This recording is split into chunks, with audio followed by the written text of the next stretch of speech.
அந்த கோவை பல்கலைக்கழகத்தில் ஒரு துணைவேந்தர் இருந்தார். அவர் பேர் டாக்டர் ஜெயராஜ். அவர் 20 ஆண்டுகளுக்கு முன்னாடி சென்னையில ஒரு கூட்டத்தில் பேசினார். அவர் என்ன சொன்னாரு, நான் திராட்சை பழம் சாப்பிட்றதை விட்டு 5 வருஷம் ஆச்சுன்னு சொன்னார். எல்லாரும் காது திடீர்னு கேட்டாங்க, வேளாண் பல்கலைக்கழக துணைவேந்தர் திராட்சை பழம் சாப்பிட்றதை விட்டு 5 வருஷம் ஆச்சுன்னா ஏன் ஆச்சு அப்படின்னு அவர் விளக்கமும் செய்யறார். அந்த திராட்சை தோட்டத்துல பந்தல்ல திராட்சை பழம் தொங்குது. அதுல விவசாயி விஷத்தை ஸ்ப்ரேயர்ல போட்டு தெளிக்கவே இல்லை. தெளிச்சா அவர் மூஞ்சிலே படும் பந்தல்ல இருக்கிறதுனால. அவர் என்ன செய்யறாரு, ஒரு அமுல் பால் பவுடர் டப்பாவை மூடியை திறந்துட்டு அதுல தண்ணியை உள்ள விடுறாரு. அதுக்குள்ள கொஞ்சம் என்ட்ரின், கொஞ்சம் எக்கலாக்ஸ், கொஞ்சம் சுமத்தியான், கொஞ்சம் மாலத்தியான், கொஞ்சம் பாரத்தியான், கொஞ்சம் ரோகாரு, கொஞ்சம் டாட்டா ரோகாரு, கொஞ்சம் நூவக்ரான், கொஞ்சம் டெமக்ரான், கொஞ்சம் செவினு, கொஞ்சம் ஃபாலிடாலு, கொஞ்சம் எண்டோசல்பான், கொஞ்சம் மானோக்ரோட்டோபாஸ், கொஞ்சம் ஹினோசான், தைத்தேனு, குங்ஃபு, கராத்தே எல்லாம் கொட்டி குச்சால கலக்குறார். கலக்கிட்டு ஒவ்வொரு திராட்சை குள்ளையில அப்படியே முக்கிய எடுக்கிறார். சரிதானா? என்னாச்சு? அறிவினால் ஆகுவதுண்டோ பிரிதி நோய் தன்னோய் போல் போற்றா கிடைக்கும். இந்த திராட்சை பழத்தை திங்க போறவனை பத்தி அவன் யோசிச்சானா? சரி, எவ்வளவு ரூபா போட்டு நான் திராட்சை தோட்டம் போடுறது, அதை எவ்வளவு கிலோ விளையும், அதை வித்தா எவ்வளவு லாபம் வரும், அதை மட்டும்தானே யோசிச்சாங்க. அறிவினால் ஆகுவது உண்டோ அறம்போலும் கூர்மையரேனும். பூச்சியை கொள்றதுக்கு என்னென்னலாம் செய்யணும் கத்துக்கிட்டீங்க. மரம் போல்வர் மக்கள் பண்பில்லாதவர். மரம் இருந்த இடத்த விட்டு நவராது. ஆனா அடுத்த உயிரோட துன்பத்தை பார்த்து இழகக்கூடியது மனுஷ மனம் தான் இழகக்கூடியது. அங்கதான் மனித பண்பு இருக்கு, அங்கதான் ஆன்மீகம் இருக்கு. அந்த ஆன்மீகம் பண்பை வளர்க்கிறது, கல்விக்கூடம் அறிவை வளர்க்கிறது. இன்னும் நிறைய பேர் தப்பா நினைச்சிட்டு இருக்காங்க இந்த நாட்டுல. என்ன நினைச்சிட்டு இருக்காங்கன்னா, படிக்கிறதெல்லாம் அறிவுன்னு நினைச்சுக்கிட்டு இருக்காங்க. படிக்கிறது அறிவு கிடையாது. பல பெற்றோர்கள் என்ன செய்யறாங்க, பிள்ளை தப்பு பண்ணும் போதெல்லாம் கேட்கறாங்க, படிச்ச பிள்ளை இப்படி தப்பு பண்ணலாமான்னு கேட்கறாங்க. இந்த நாட்டில் படிச்சவங்க மட்டும்தான் பெரிய பெரிய தப்பெல்லாம் பண்றாங்க.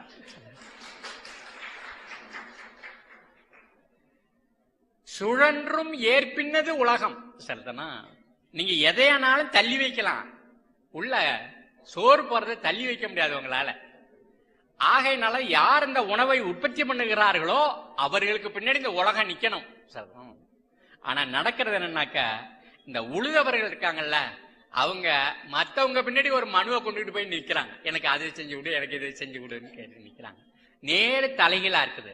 காரணம் என்னன்னா, படிச்சவன் எல்லாம் அறிவாளின்னு நம்ம நினைச்சோம் பாருங்க, அங்க இந்த தப்பு நடந்து போச்சு. முதல்ல படிச்சவங்க அறிவாளி கிடையாது, அனுபவம் தான் அறிவுன்னு சொன்னார். இந்த அனுபவம் தான் அறிவுங்கிறத எல்லாரும் சொல்லியிருக்கிறாங்க. விவேகானந்தரை படிச்சுட்டு இருந்தேன் நான். விவேகானந்தரோட கருத்துல அது வருது, அனுபவம் தான் அறிவுன்னு சொல்லுவோம். அமெரிக்காவில் போய் பேசுறார். அங்க இருக்கிற பெண்கள் மத்தியில பேசியிருக்காரு. என்ன பேசியிருக்காரு, நான் உங்கள்கிட்ட அறிவை கொடுக்கறதுக்காக வரல, உங்க உள்ளத்திலிருந்து தான் அறிவு வெளியில வரும். அறிவு வெளியில இருந்து உள்ள போவாது, அது அனுபவத்தின் மூலம் உள்ள இருந்து வெளியில வரும். அப்பதான் யோசிச்சேன், வள்ளுவர் தான் சொல்லி இருக்கிறாரு, தொட்டணைத்து ஊரும் மணல் கேணி. மணல் கேணியா இருந்துச்சுன்னா தோண்ட தோண்ட தண்ணி கீழே இருந்து ஊறும். சரிதான்? அது போல கற்றணைத்து ஊரும் அறிவு, அறிவு அங்கேருந்து தான் ஊறணும். அப்ப நான் என்ன செய்யறேன்னா, எப்படி அந்த விவசாயி கிணத்தை தோன்றாரோ அது மாதிரி உங்களுடைய உள்ளத்துல இருக்கிறத தூண்டி விடுறேன் அப்படின்னு விவேகானந்தர் சொன்னார். அதுக்கு ஒரு உதாரணத்தையும் சொன்னார். என்ன உதாரணத்தை சொன்னார்னா, இங்கிலீஷ்ல உலகம் முழுதும் சொல்றான். என்ன சொல்றான்,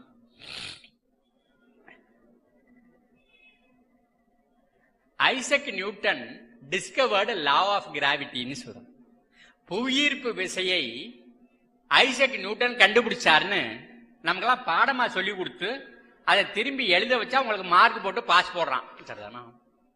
அவர் என்ன கேட்டாரு, பூமிக்கு வெளியில இருக்கிற எந்த பொருளையா இருந்தாலும் பூமி தன் மையத்தை நோக்கி இழுத்துக் கொள்கிறது.